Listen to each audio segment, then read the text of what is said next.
First, let's do a little overview of housing elements. So in order to understand housing elements, you need to have a concept of a general plan. These are documents that are basically like a city's constitution. They outline the laws that a city can pass. Each general plan has a number of components pre-specified by the state that it is legally required to have. So you can see here, housing, there has to be a set of laws that a city has that govern what housing are allowed in the city. But there are also other elements, noise specifically, they really want cities to govern noise. It's a big nuisance. Circulations about transit, land use is all land, not just housing. So that's like parks or municipal areas or all kinds of other stuff. And then you can see there are a few other elements. Cities can have other elements, but these are the 7 that are required. And the housing element is the one that pertains to housing. Housing elements outline a city's priorities. They share some data on the city. They describe the laws and other barriers that might be in place that make it hard to build housing. And they detail how a city is going to remove those barriers or in other ways encourage housing production. Lafayette's priorities in our housing element in 2014 were kind of split between maintaining the character of the city, preserving the existing housing stock, and then planning for growth and providing more accessible housing for some groups. So these aren't necessarily conflicting goals, but they're kind of 2 different streams of thought that really governed the city's priorities in 2014. And we get a chance to rethink exactly what those priorities are in the next cycle. Some interesting data from the last housing element that's helpful for thinking about our next housing element. Lafayette's population didn't grow between 1980 and 2010. It didn't really grow since we incorporated. It grew very, very little. You can see here this graph of growth. The population has started to increase in the past few years, but that's only very recent and largely because of changes to state law that made it harder to deny housing. And then if you actually think from 1980 to 2013, like how many housing units were built, you can see in the lower right-hand corner here, outlined in red, we built about 1,100 housing units over 33 years. Now, we didn't build them, they were built in our city. And about a quarter of those were multifamily units. So it's almost all single family development over most of Lafayette's time as a city. And now it's worth talking about the regional housing needs allocation, which is really like the state law that most impacts housing elements. The regional housing needs allocation, colloquially called RHNA, R-H-N-A, ends up as RHNA, is a law that essentially says each city in California needs to plan for a certain amount of housing, needs to do something to help alleviate the housing crisis, and they need to demonstrate that they have the ability, based on the current zoning laws and other rules, to actually accommodate that housing. In 2014, Lafayette was handed a RHNA allocation. You can see that here, to allow 400 units, a little over half of which were supposed to be low or very low income. You can see here that we have built 13 low, very low, or very low income units, less than 10% of what we're supposed to build. We haven't even built the total number or allowed the total number of units that our RHNA requires, but we are probably going to surpass this total number. More than 400 units will be built in Lafayette in this RHNA cycle, which goes up until 2022 at the end. But we probably won't meet our affordable housing requirements. And so this is helpful to be thinking in the, okay, my screen is frozen, oh, there we go. In the 33 years from 1980 to 2013, 1,100 units were built. In the next 7 years, 300 units were built. You're talking like around 1,450 units built in Lafayette in the past 40 years. So when people talk about all this new development that's taking place downtown, this is the number of units they're talking about, 300. All right, let me move on to this next one. And this is just the context of housing prices in the Bay Area. I chose dates that roughly correspond to the time I've been alive. So 1997 over to now. And if you bought a house when I was born, your home has appreciated approximately 400%. So by buying a house at the right time, you have made a lot of money. There's nothing wrong with that. That's just the market. But we should understand how the market is if we want to understand why housing is so unaffordable sometimes. And so the California legislature has looked at this graph and not that graph, excuse me, this graph and said, this is making our area too inaccessible. It's not good. And we need to build a lot more housing. So they changed the rules about RHNA. They increased the total number of units that cities are expected to plan for significantly. Lafayette went from planning for 400 units in the last RHNA cycle to 2,114 units. You can see over here in this RHNA cycle. It is a very big increase of the kind of growth that we saw in the 40s and 50s, but have been nowhere near since. This is, for perspective, this would be more growth in the next decade than has occurred in the past 40 years. So it would be different from what we're used to, considering that what we're used to is almost nothing. But it's something. So the recap here, housing elements are the part of a city's constitution, a general plan that governs all housing law. RHNA is the state program that requires cities to plan for housing. Lafayette didn't really grow 1980 to 2010. We grew a little bit recently. And Lafayette must now plan for 2,114 units in the next RHNA cycle. So with that, I'm going to pass the mic over to Jon Wizard, who is a friend from YIMBY Law. He has taught me a lot about housing policy and how state politics work in the past. He is a City of Seaside council member and a candidate for, is it AD6? John can come in and tell me. I'm completely forgetting. John, I will pass the mic over to you. Thanks so much, Jeremy. I appreciate the introduction. Yeah, it's a new district on the Central Coast from Santa Cruz down to San Luis Obispo, about 1/5 of the California coast. So just a couple minutes in the car from one end to the other. I guess we just go straight to the next slide. I've had the opportunity to work with Jeremy here for a little more than a year now and gotten to really dig into some housing policy stuff.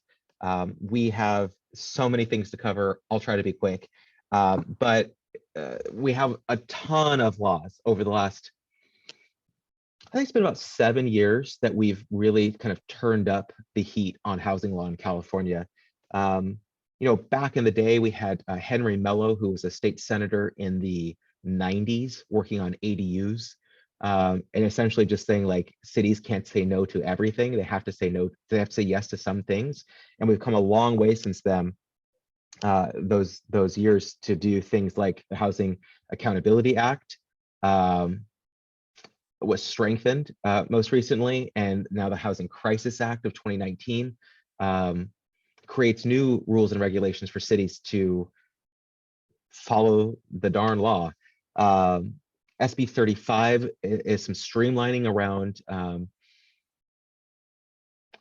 permitting and the number of hearings that you can force someone to go through before they're allowed to build something. SB stands for state bill, or excuse me, Senate bill, and AB stands for Assembly bill. But SB 827 increased the number of homes that cities get assigned that you heard Jeremy describe based on how many jobs and the kind of transit they have in their communities. AB 686 is, which I'll talk to you about in a little bit, is about affirmatively furthering fair housing.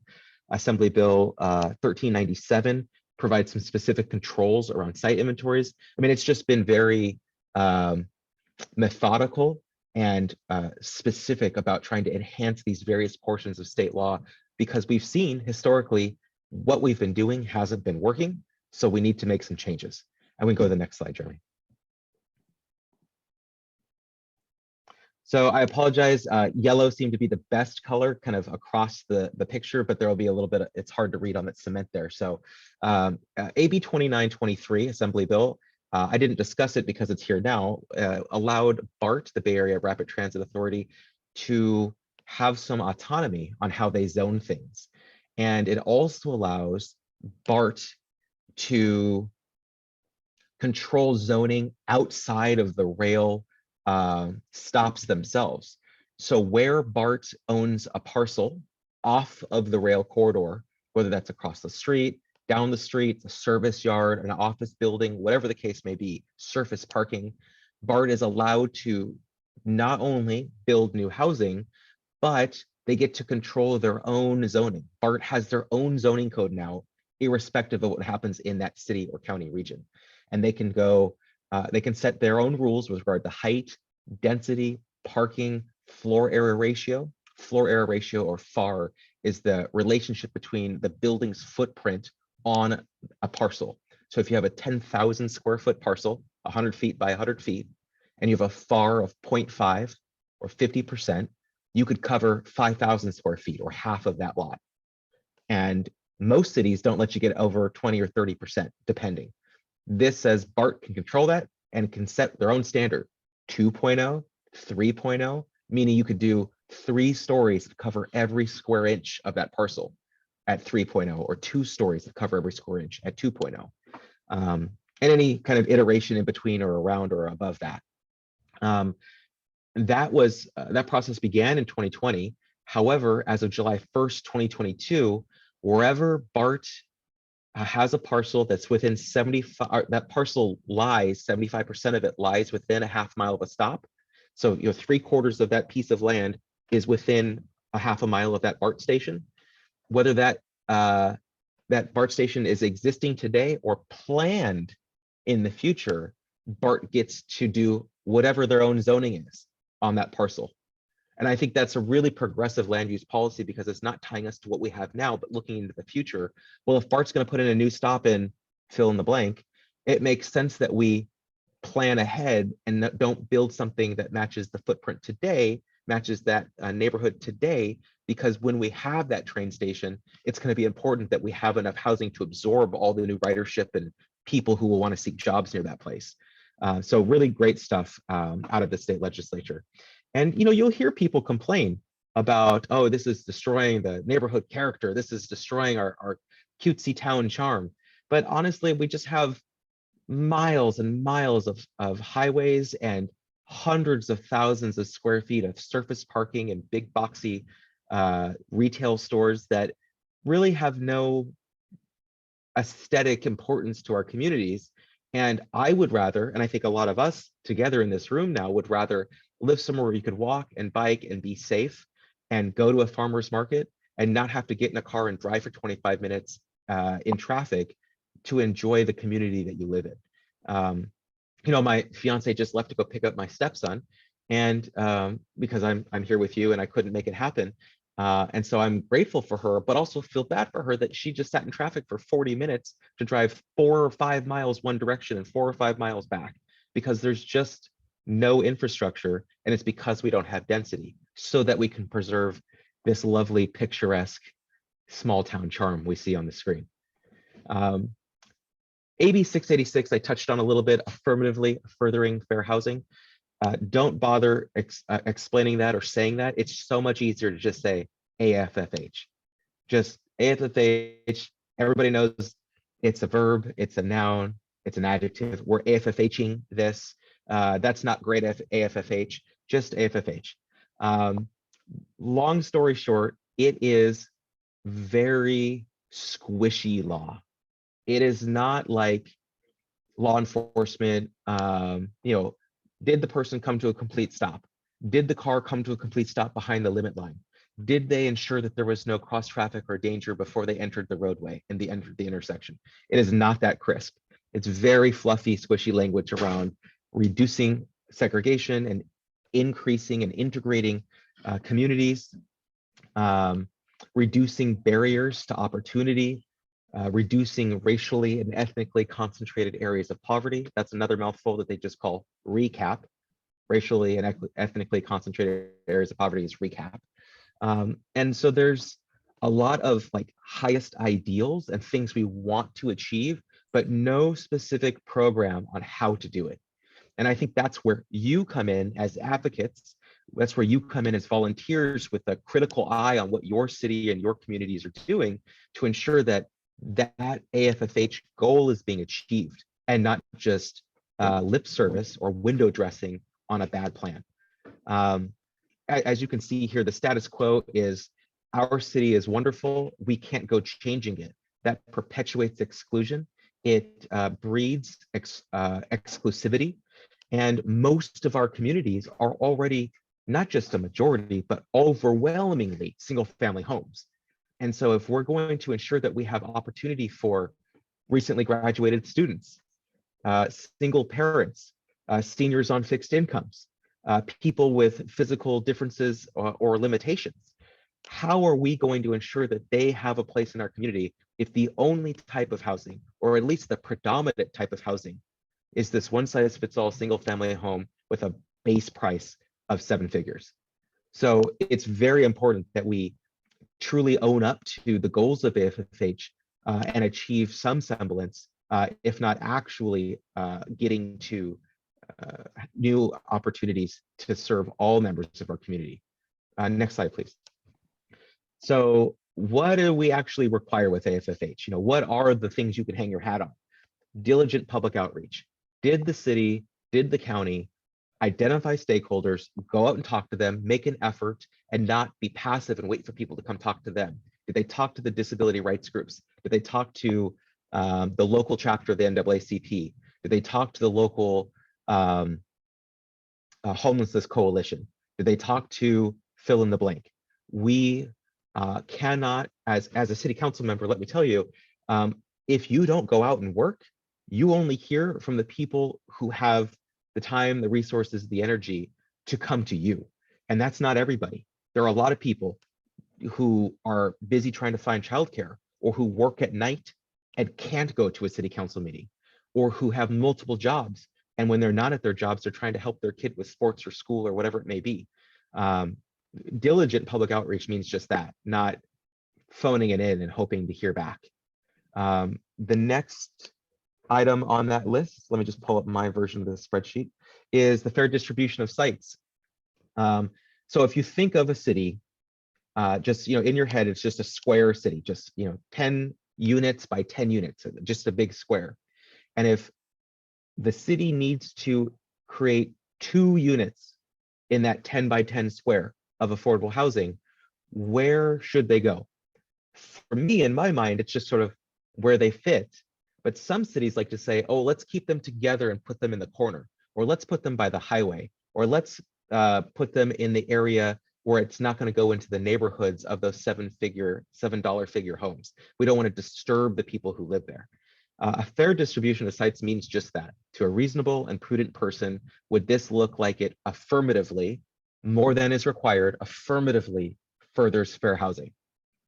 And we see often a lot of cities in Southern California like to put things near industrial sites, oil wells and production facilities, manufacturing areas, highways, and areas, you know, shipping corridors for the heavy trucks just outside the port of LA.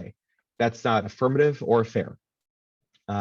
We do not want to perpetuate racially or ethnically concentrated areas of poverty. No recaps, no more recaps. So, you know, we all know in our communities, wherever they are, the areas that are less resourced.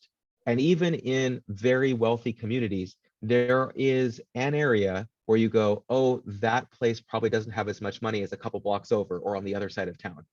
And there's nothing wrong with that, but don't concentrate all of the lower income housing in those areas with less services already, with fewer resources already.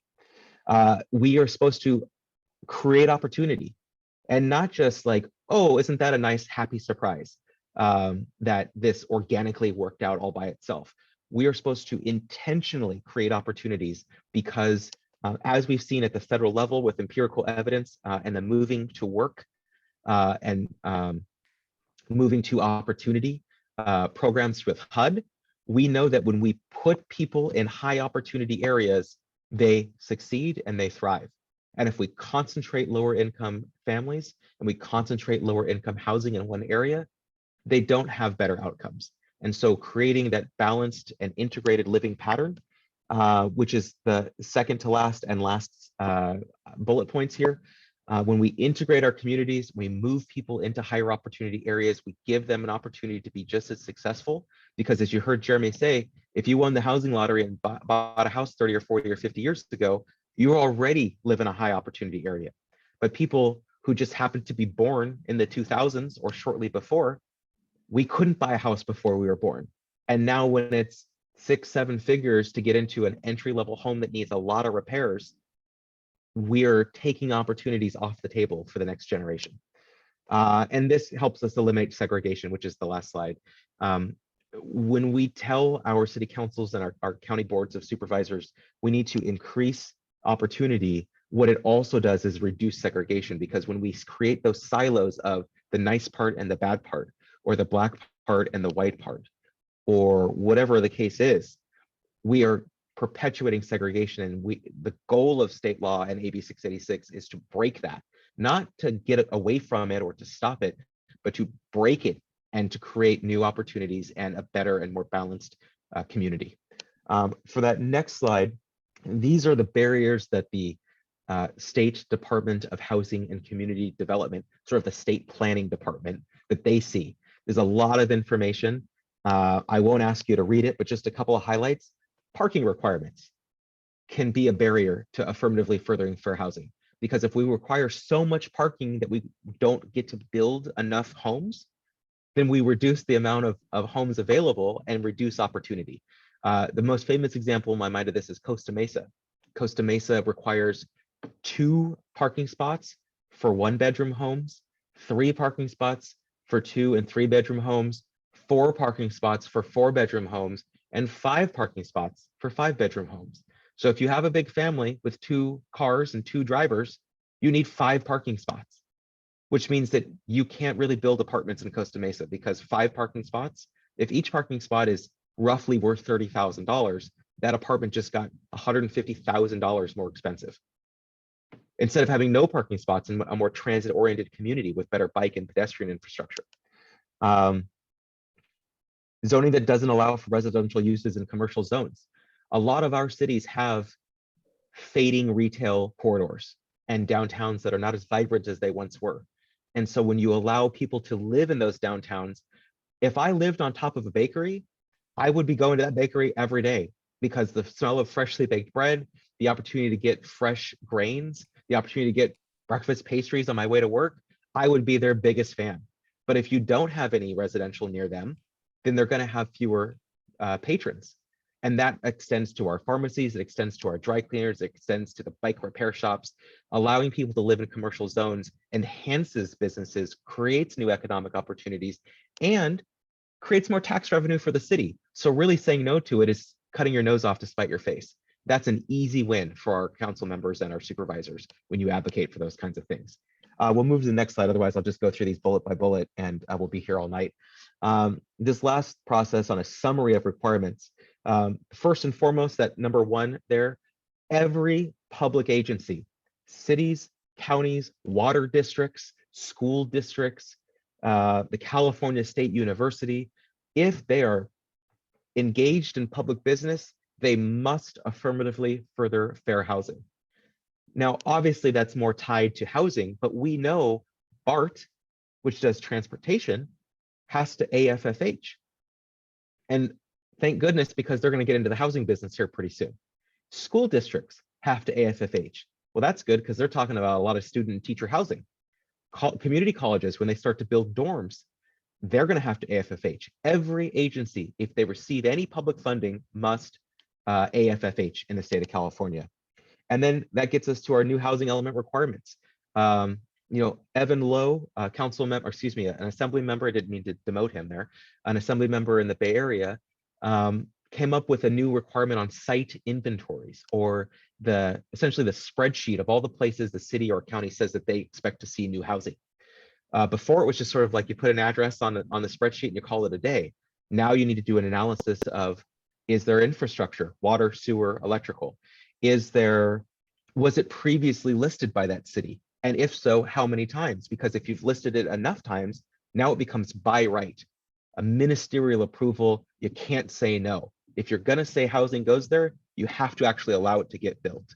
What is the zoning there? What's the density there? who owns it? A lot of places are just bad faith saying, oh, yeah, the post office is going to become a new site. We're going to have housing at the post office. But they don't say it's a post office, they just put the address in. So if you don't know better, you just go, oh, this is a good site. But when they list the address as United States of America, or the owner rather, as United States of America, that's your clue that, oh, wait a second, if the federal government owns this and they don't have a policy on turning post offices into mixed use, business oriented, but still residential opportunity, then I don't think this in the next 8 years is going to suddenly turn into a bunch of housing. Same goes with the DMV, your local social services building, or workforce development agencies. So new housing element requirements are where the rubber meets the road. And that is both in the diligent outreach, like I talked about, AFFHing, the sites inventory, and our priorities, goals, and actions. So I will summarize on that point and just say last, your policies and your programs are the avenues by which the state planning department, HCD, Housing Community Development, the programs, policies, and goals are the avenues by which HCD can enforce the law. If it's not written down in a policy or a program, it doesn't exist. So talking about wanting to do this, that, or the other thing, but not recording it as a policy or a program or a goal or an objective, there's no teeth. There's nothing binding the city to take that action. So you want to force your city to put in their program, housing policy 1, create new housing opportunities. Program 1A, allow ministerial approval of 50% affordable housing. I'm just making it up as I go here. That could be one, but it doesn't have to be one. So if that's the program, if 50% or better affordable, by right, we will say yes to that, guaranteed. And then they say no, well, now the state housing police, the state planning agency can go, hey, wait a second, Lafayette, wait a second, city. You said in your housing element, you were going to allow these, and now you're not. That's a violation of the Housing Accountability Act because you said you promised to do it, and you have violated your own housing elements, policies, and programs. We are here to help you comply with your own rules.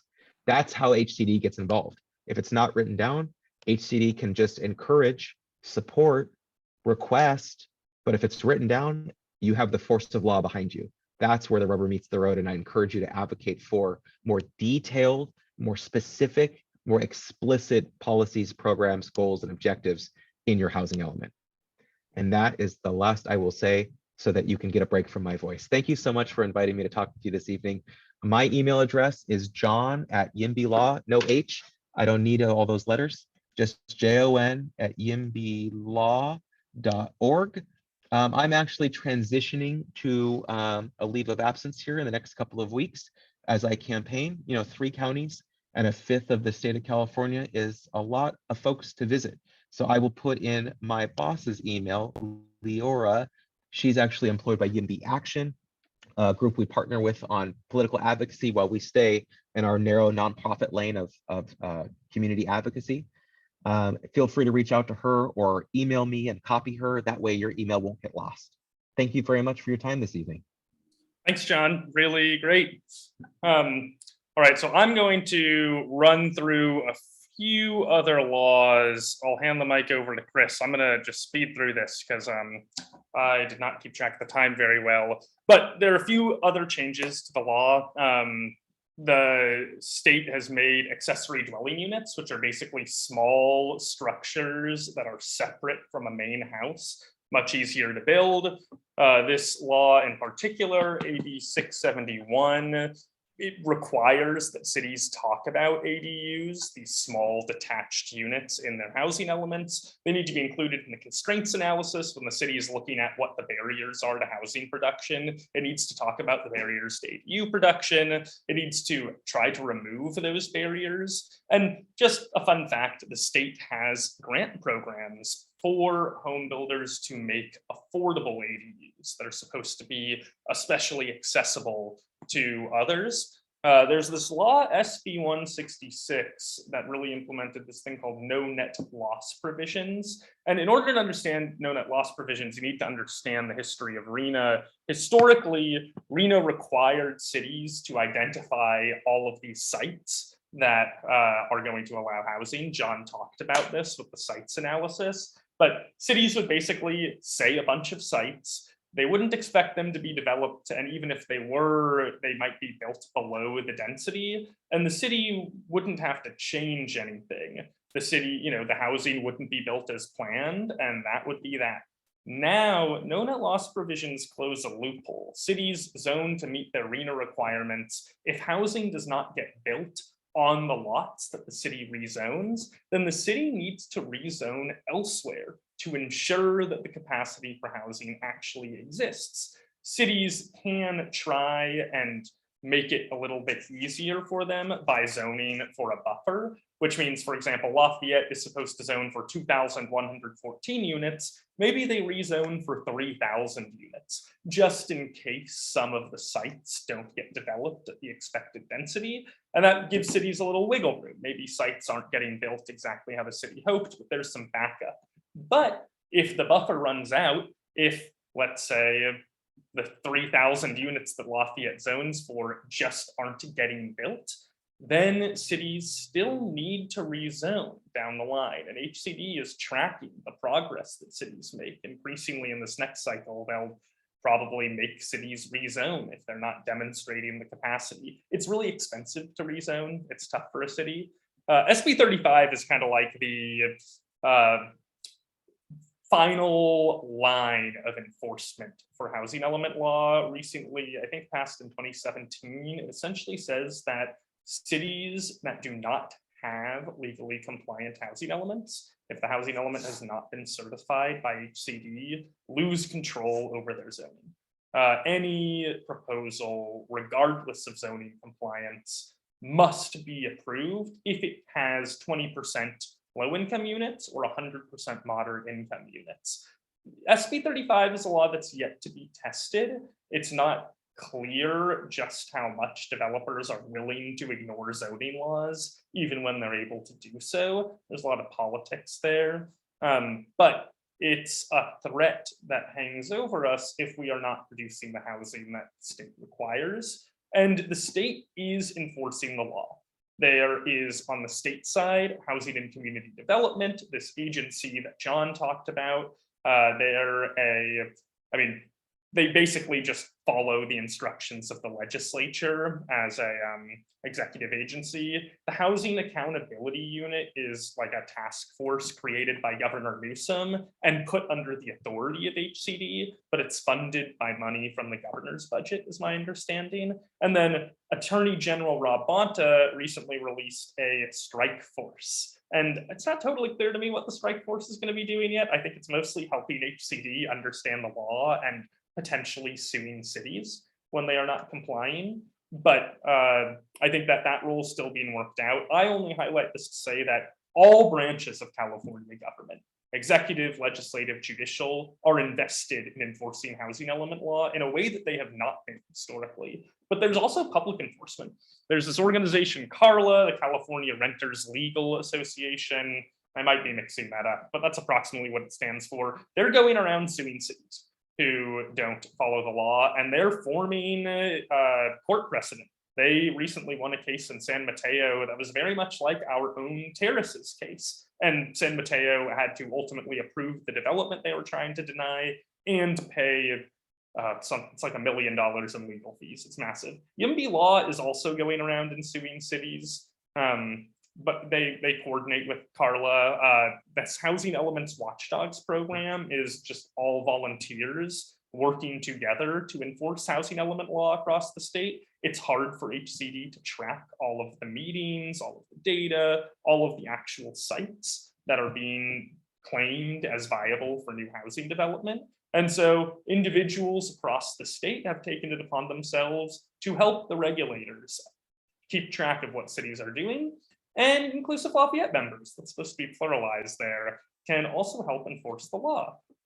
We have some examples of what HCD has been telling other cities to stop doing. On one end, there's this housing needs and constraints side. Cities are often failing to do the necessary outreach to their constituents. You can't just have a bunch of public meetings. You need to actively reach out to people from historically disadvantaged communities if you want to comply with some of the laws, particularly AB 686. They have failed to identify housing needs and constraints. So as part of the housing element, cities are supposed to detail all of the different ways that all the different ways that the community might need more housing and what barriers exist. Many cities don't really fully consider the relevant data.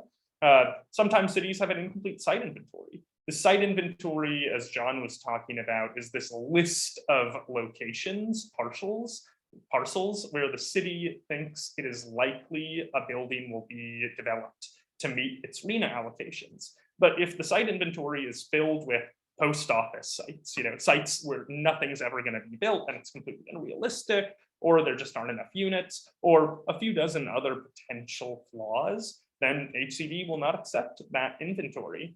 And sometimes cities are using bad assumptions around development capacity. They're looking at sites that are likely to be developed, but they're overestimating what the likelihood is that the necessary housing actually gets built.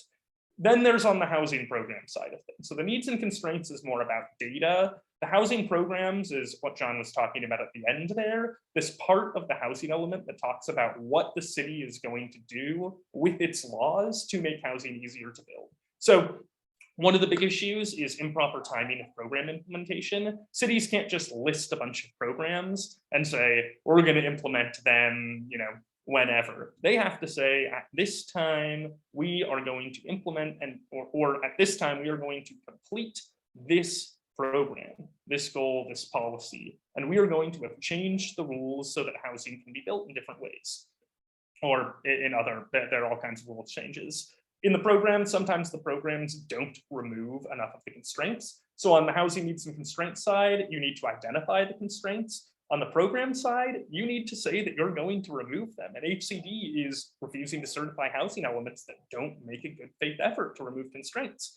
They are, in some cases, dinging cities that fail to affirmatively further fair housing. As John mentioned, it's kind of a difficult law to parse out. And that's part of what makes it important that we comply with the law as much as we can, because it's not totally clear what might be problematic. And that's a flaw with the law. That's an actual issue with the law. But given the importance of having a certified housing element, it's also important that we try and comply. Okay, and here's this last slide from me.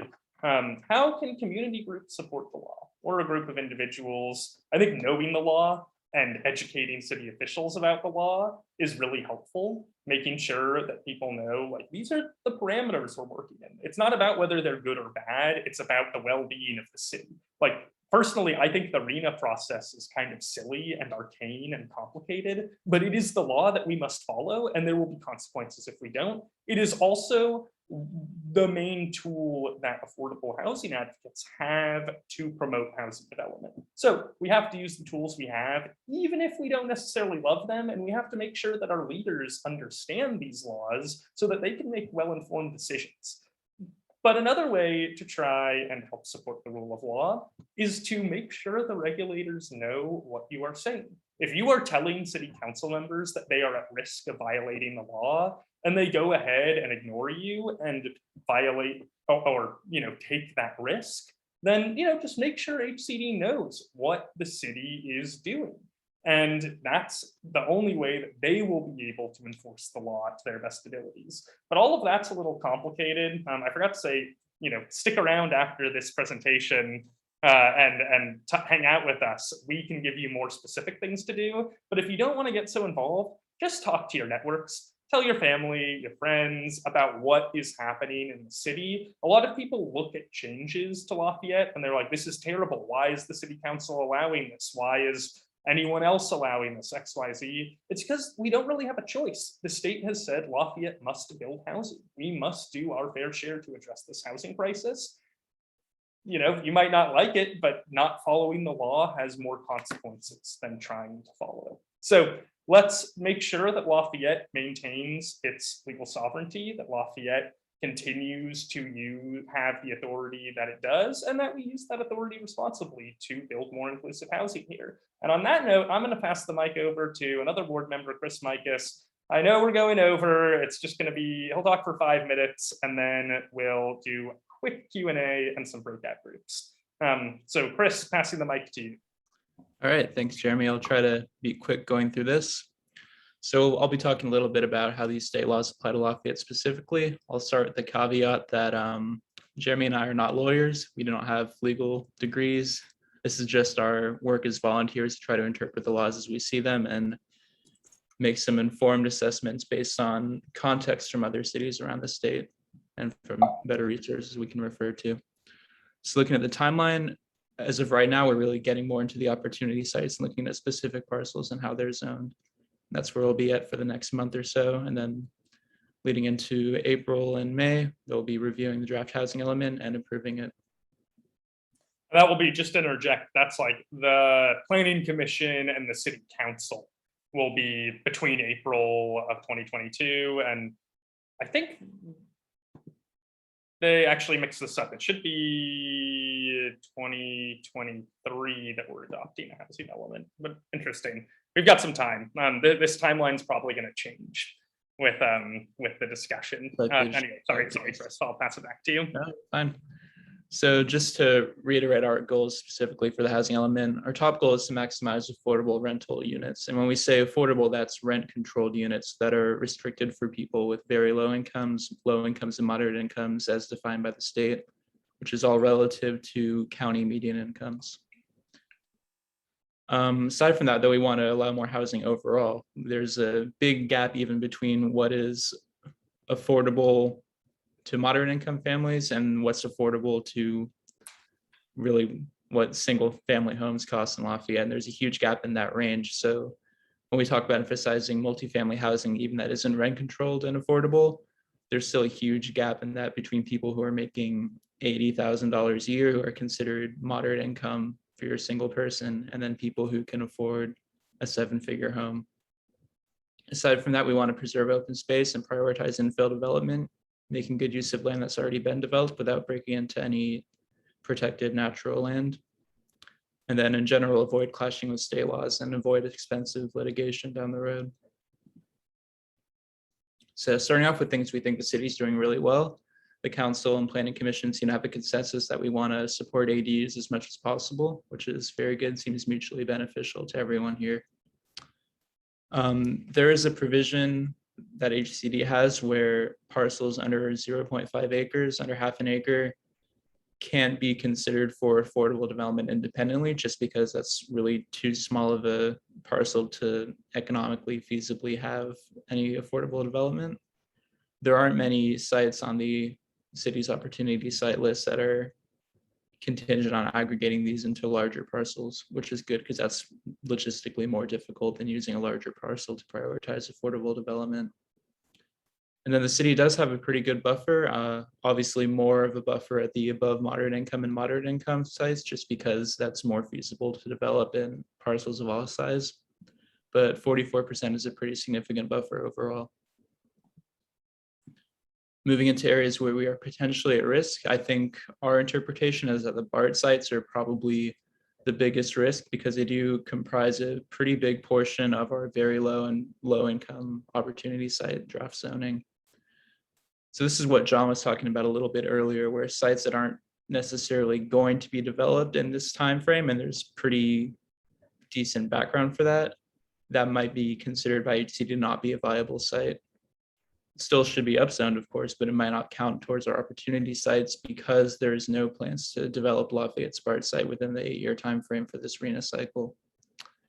So if HCD decides to push back on this, we'll be at risk with our very low and low income draft scenarios for opportunity sites, because without those BART sites, we're either below the limit for very low or pretty close to the limit for low income sites. Aside from that, the city still has to do a lot of constraints analysis and looking into realistic development capacity at sites. They've done a good job so far on the opportunity sites of distinguishing between the literal size of a parcel and the realistic capacity, but that's something they'll still want to look into, still in the pretty preliminary stages of looking into that. Then another potential risk is AB 686, the one John talked about a lot earlier. As he said, it's a little up in the air, it's fuzzy, it hasn't really been uniformly applied all over Lafayette or all over the state so far. And really where this comes into play is that Lafayette has made the choice to really only look at expanding zoning pretty much inside or immediately adjacent to the downtown core. There are, of course, some legitimate reasons to do this. The terrain of Lafayette and sort of single road access sites with the very high fire risk zones rather, makes this pretty reasonable. But at the same time, Lafayette is one of the most segregated cities in the Bay Area, and I think the most segregated in the county per UC Berkeley's OBI Institute. So there could be an argument, and I'm not saying this is a clear-cut thing where the city's in violation, but with the way that there's been a little bit of ambiguity in how this law is applied, this could be something that could affect the city if HCD does choose to go after it. Anything else on your end, Chris? That's all I have. I think we're ready to move into Q&A.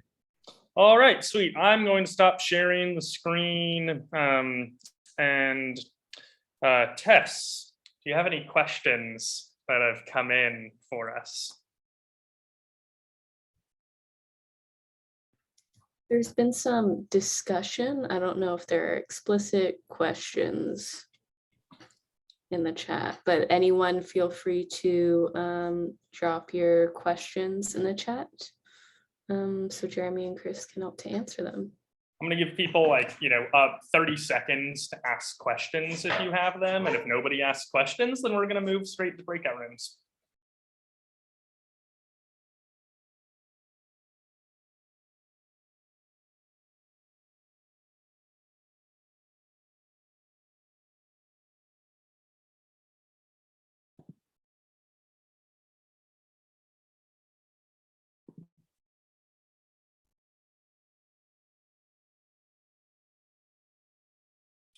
Why can't the city decide to add BART to housing numbers? Oh, sorry, Tess, I totally stole your thunder on asking the questions, but that's a great question, Meredith. So BART has a timeline of development for all of its parking lots that says we're going to try and develop housing in this city at this time. And that time, it's different for different cities. And Lafayette is not planned for development until after the end of the next RENA cycle. So we're in BART's timeline for development after 2031, which is that the RENA cycle ends in 2031. So unless BART moves us up on their timeline of development, then those units will not be built in this RENA cycle. And I think in practice, how that impacts our opportunity sites is still very much a gray area. I don't think there's a lot of precedent, if any precedent. So that's really a big question mark for us at this point. But if we were to say we would want to be moved up, would that be possible? Do you know? I believe the Planning Commission has discussed this a bit. Is that right, Jeremy? Yeah, the Planning Commission discussed it, but I think that their conclusion was, we don't know. We should talk to BART and see. I think it's a question of would BART move us up one? And would Lafayette actually be ready for that? Hard to know. I mean, we think Lafayette could, but will the community be okay with it? Still an open question.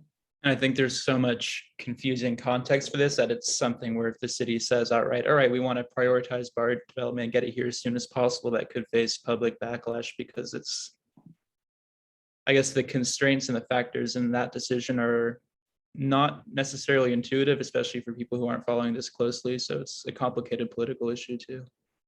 Right. It just seems like with the number of units we have to add, it would seem to make sense to try to have that be included. But anyway, I understand. Yep. Any other questions? No questions about the law? Everyone just got all of that wonkiness? This is my first time coming to one of your meetings. I've been following you sort of. I'm a Moraga citizen. I'm trying to get involved in the housing element in Moraga, which is seems to be way behind, maybe by a year, of what has gone on in Lafayette. But I just had a question. Have there been evictions in, probably not, because there hasn't been that many multiple housing in Lafayette, Moraga area, like in San Francisco? I've been involved with this new law that just went down, AB 852, Assemblyman Lee, to reform the Ellis Act. And I've gotten really involved reading about it. It's kind of funny how I got involved. There's a real estate woman in San Francisco that has been very involved in abusing the Ellis Act and evicting people in the last 20 years. And she's been invited to speak at my group. And I Googled her and I said, whoa, why are we having this woman? But there hasn't been evictions of current housing that have reduced the amount of affordable housing. That hasn't happened as much in Contra Costa County here as in San Francisco. Is that correct? Anybody know that? Yeah, my understanding, well, first of all, for everyone here, the Ellis Act is a law that allows landlords currently to buy a property, like a rental property, evict everyone inside of it, and then convert the rental property to a like buy to own property, a purchase property. So if a rental unit has a bunch of affordable housing, you can buy the affordable the rental unit with all the affordable housing, evict everyone, make the housing market rate, not affordable, and then you know, take the profit. And the Ellis Act, the law that Laura's talking about, AB 854, would have reformed the Ellis Act so that you need to hold the property for several years before you can flip it and evict everyone. And it made it harder to evict people even after the time period was up. And my understanding is that Contra Costa doesn't have Ellis Act evictions.